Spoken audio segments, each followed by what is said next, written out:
Bonjour, ceci est ma contribution au colloque sur les pratiques et usages contemporains des philosophies des techniques. Je vais vous parler aujourd'hui de Marcuse. Alors pourquoi Marcuse? Il n'est plus à la mode, mais il est intéressant. En dehors du fait que j'ai étudié avec lui, il a étudié lui-même avec Husserl et Heidegger et il a essayé de synthétiser des idées phénoménologiques et une approche marxiste dans la philosophie des techniques. Ainsi, il fait un pont entre des traditions très différentes et ça nous permet d'adresser des problèmes politiques actuels qui concernent la philosophie, la politique des techniques. Je ne suis pas satisfait avec la contribution actuelle de STS, ni les idées heideggeriennes, qui sont bien sûr beaucoup plus connues que les idées de Marcuse. Mais je trouve que ces traditions sont faibles par rapport aux luttes actuelles, autour par exemple du problème climatique. C'est surtout la focalisation sur la division binaire entre nature et culture qui me semble inapte à expliquer un problème qui est dû en grande partie au système capitaliste. Alors Marcuse a proposé trois critiques de la technologie moderne. Il y a d'abord deux critiques sociales.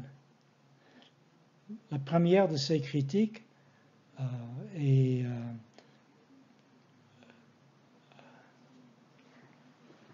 c'est l'idée que la technologie est idéologique en soi. La technologie est idéologie. Marcuse pensait que la technologie moderne cadre et légitime une façon de vivre qui bloque tout progrès fondamental dans l'organisation de la société capitaliste. Et il s'intéresse surtout au triomphe de la pensée technique. Le fait que dans le domaine public, maintenant, de plus en plus, on substitue des questions techniques pour des questions normatives.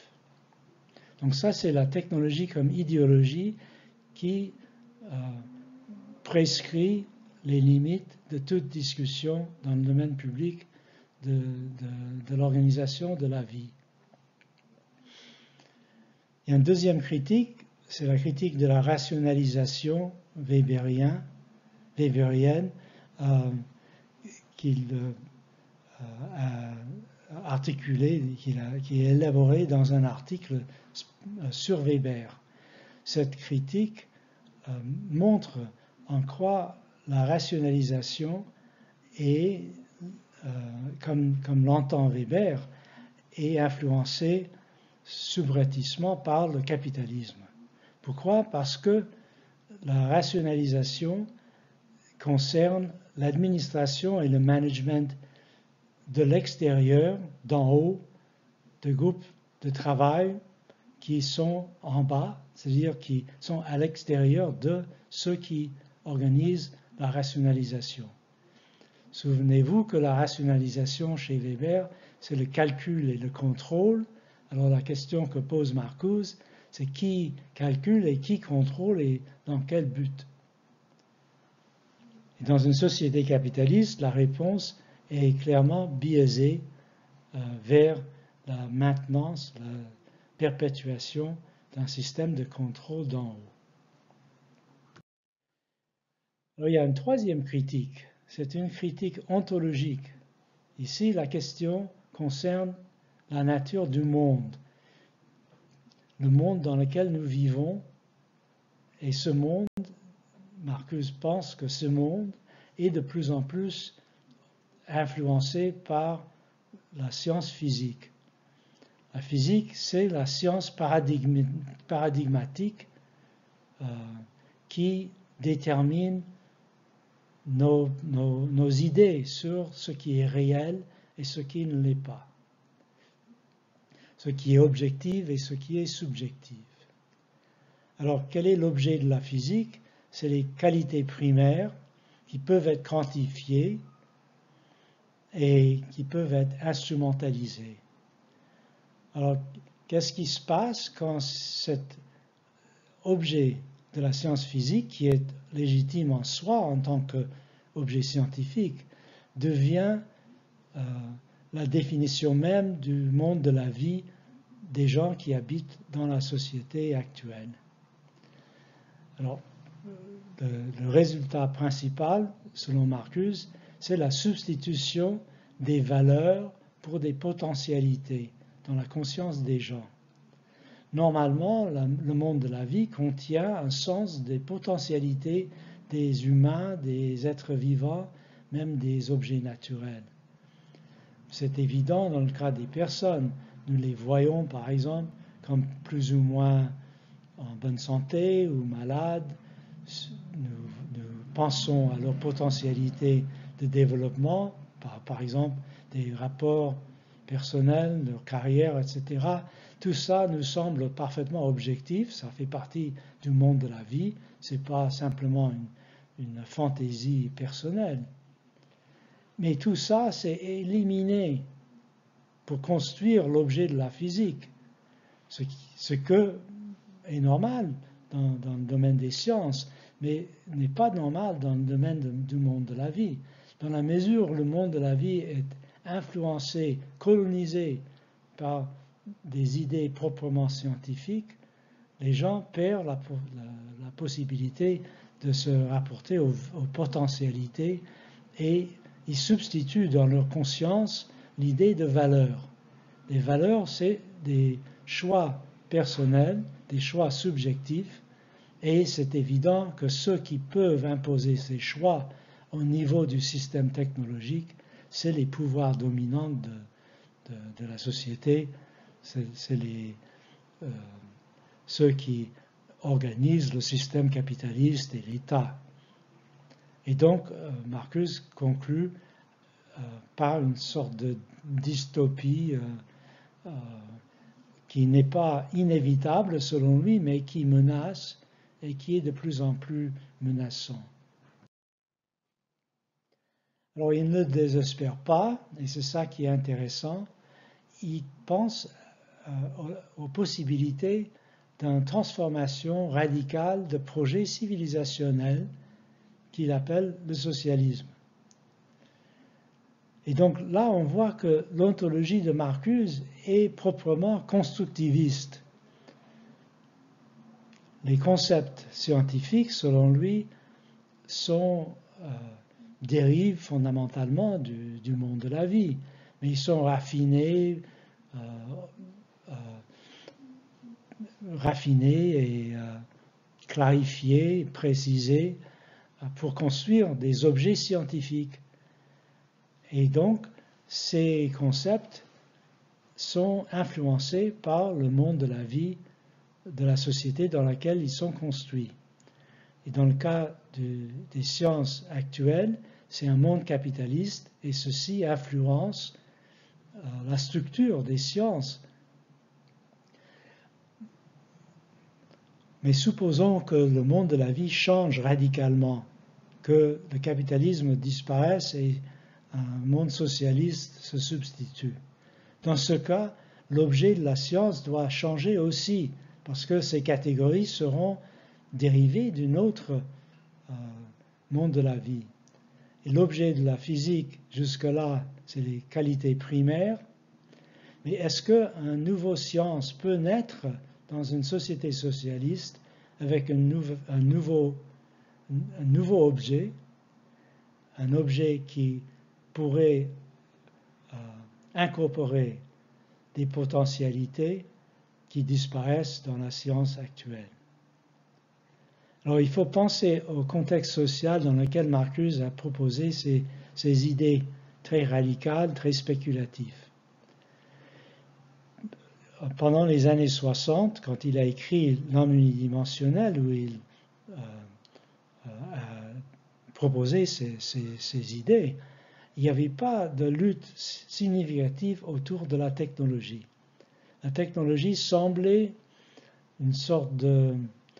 semblait neutre, un bienfait pour l'espèce humaine, et Marcuse a essayé de montrer qu'il est en réalité biaisé par le système social.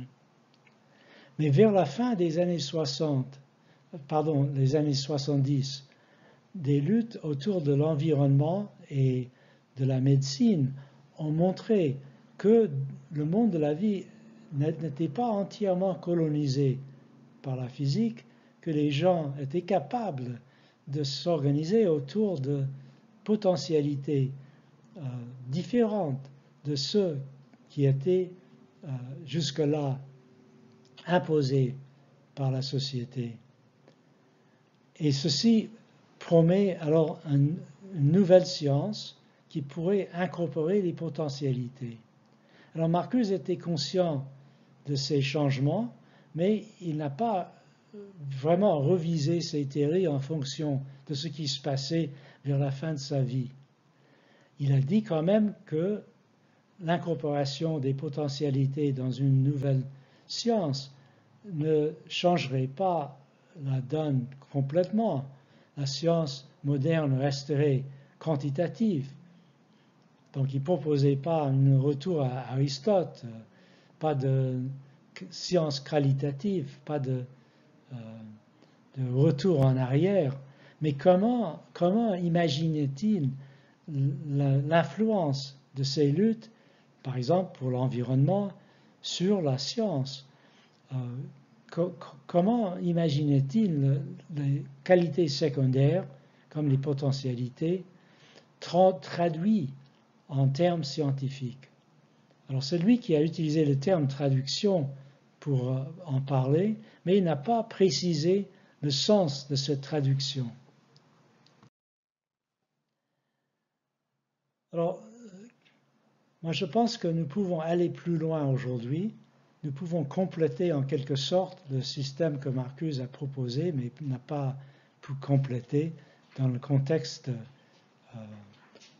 des années 70. Il faut d'abord commencer avec un constat. La modernité, c'est un monde technifié.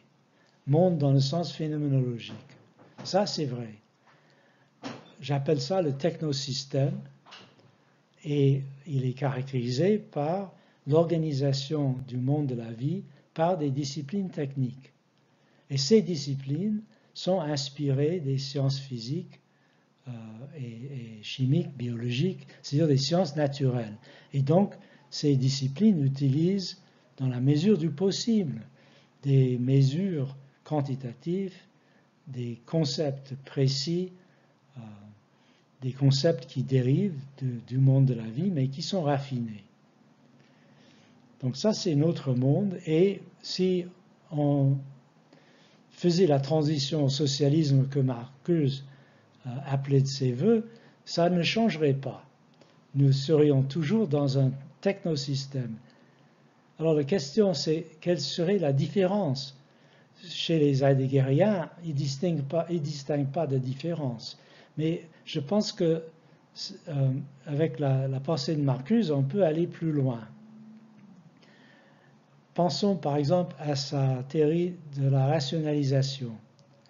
Il a parlé de la façon dont le capitalisme est traduit en termes de quasi scientifiques par la théorie de l'administration et du management. Mais il n'a pas fait pour ces théories ce qu'il a fait pour la physique, c'est-à-dire il n'a pas imaginé une transformation qui substituerait une autre forme de vie sociale avec une autre forme de management et d'administration. Il a parlé vaguement des conseils ouvriers, etc. Mais ce n'est pas la même chose que de penser en termes de discipline technique et de sa réorganisation sous une différente différentes formes de vie. Alors il y a un manque là, mais nous pouvons substituer pour ce manque parce que nous avons beaucoup plus d'expérience de lutte politique autour des disciplines techniques. Et ces luttes nous permettent de comprendre la façon dont la traduction entre le monde de la vie et les objets des sciences procède dans le cas des technosciences. Non pas dans le cas de la physique, où nous n'avons pas encore appris quelque chose d'intéressant par rapport aux théories de Marcuse, mais dans les sciences techniques qui organisent la vie sociale. Donc, dans des disciplines comme la médecine ou l'environnement, le changement climatique, dans toutes ces disciplines, les luttes sociales ont provoqué des changements dans la compréhension scientifique des objets des sciences. Et ces changements sont significatifs pour la qualité de notre vie. Dans le cas, par exemple, du climat, c'est évident, nous pensons au climat d'une façon qui n'a pas été courante avant.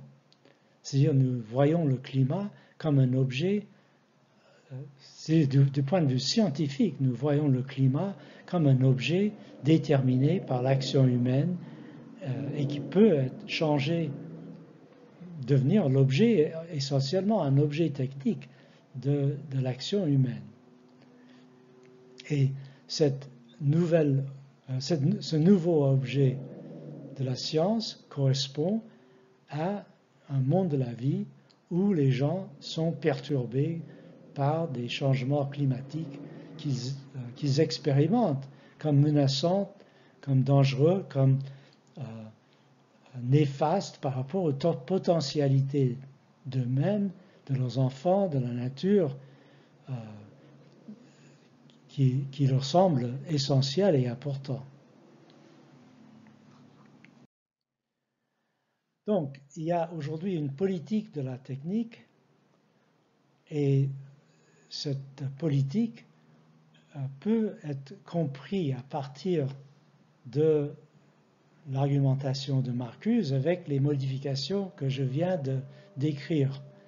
Il faut passer du constructivisme à la politique et Marcuse nous offre des éléments pour une telle politique. Il a anticipé en quelque sorte des luttes actuelles autour des technosciences sans vraiment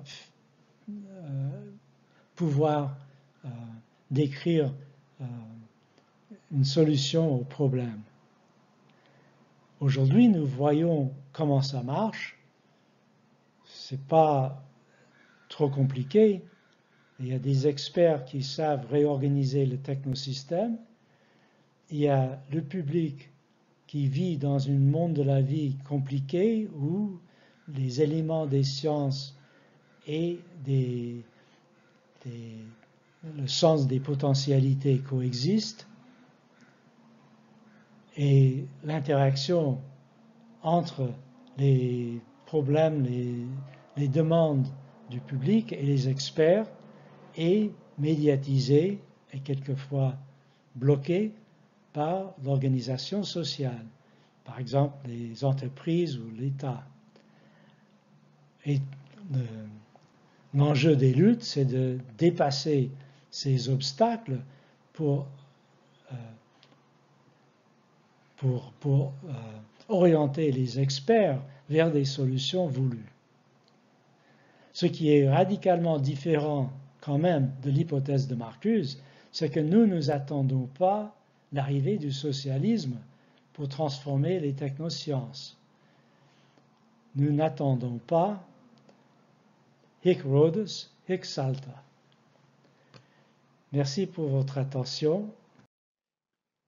Vous pouvez me contacter, je suis toujours intéressé de correspondre avec des gens qui s'intéressent à la philosophie des techniques et j'ai plusieurs livres en français que vous pouvez trouver ou bien sur mon site web, dans le cas de Repenser la technique, ou dans une librairie, dans le cas pour une théorie critique de la technique. Merci pour votre attention.